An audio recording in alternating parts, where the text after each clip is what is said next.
If you ask me what I think TV does, I think the most general thing to say about it is that, like any industrial object, it repeats itself. What really is going on TV is the messages around the edges of the TV screen are more important than what's on in the middle of it. And in exchange for that exposure, you watch something in the middle, which is really dead. It's dead. What's on TV is absolutely marginal, and you as a viewer are marginal. Blue lights salute you. Blue lights, free your time. What they're doing really is they are watching you. They have already watched you. They are really commercial probes. They have already figured you out. So the subject of TV really is a broad subject. So the deepest thing that in the call now for reality TV, what reality TV is delivering is the always possibility that you'll see how bad things are. That's, in a sense, it's a TV, so-called reality TV, is really horror. You will have to consume 3 sheep's eyes. And what horror films are about is, for the embodied subject of TV, it's playing with the embodied subject's question, am I alive or dead? Is there anything for me to do? What I think what TV news is in search of is to bring to us in a serious way that moment of horror that we otherwise pursue as amusement. It's us, that only an embodied being can enjoy, or enjoy by way of rehearsing the always possibility that it might not exist. If you're organic and a living object, whether you're a flower, tree, or one of us, or a cat, you're going to die. If you're a physical object, you might wear down, decompose, some things don't. Previous culture with a big philosophical way of answering these questions. The question of reality, irreality, and whether you can bear their separation or not, or the time it takes to link them up, is, for those who can't bear that, they plunge themselves into experience, anything, just so long as something is happening. So we are what the Greeks and medievals would have called a sensate culture. We would call it sensationalism. Sensationalism says it's better for anything to happen than nothing to happen. We're waiting for the official pronouncement that it's a war.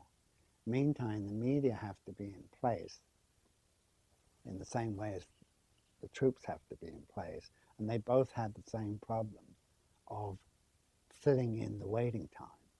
And again, we as an audience have their problem watching them watch and wait.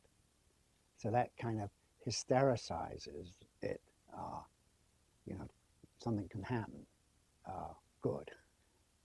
And as I say, the commentator's language often slip into making an event faster than it's really moving. What is marvelous in a way, but maddening for anyone trying to think about the media, is how quickly the media can absorb the question and shrink it into an embodied, iconic gesture. Where do I stand? Right here, baby. In modern war, the first invasion is journalistic. The Americans do not like ground wars. Ground wars produce the bodies. We've arrived at an important moment in confronting the threat posed to our nation and to peace. The preemptive strike is a perfect marriage of the militarization of morals and the moralization of the military. But then there are deaths, and when there are deaths, there are body bags. It breaks down as soon as there's a body bag. Having set it up as going to be a kind of trouble-free, destructive process, then the slightest thing that goes normally wrong, normally, you know, a casualty, an injury, or a death, becomes, quote, a horror. The extraordinary claims made for precision bombing and the equipment that's used for that is equipment that part of it comes from television itself, the whole notion of cameras. So there's a way in which the media is real input into the war, and the war feeds back to the media. So you can watch a real war almost the way you watch a video war in a games alley or what. Capitalism, either from the wartime period, it gets out of depression by militarizing production. Once that game is over, the corporations now need to find their own game. So they start to make America a material paradise. Earlier cultures, I thought the problem was the bypass of sensate with the mental and the intellectual and the spiritual. Modernity reverses that by declaring that the sensate, the corporeal, and the commercial will deliver us all those promises that was formerly spiritualized and idealized and religious and so on. They didn't deliver at the rate that, well, capitalism, secular individualism and so on claim to be able to do.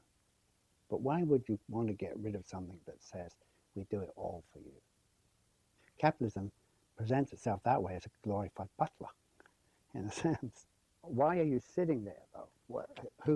When you are a TV viewer, why are you sort of fixated before the TV?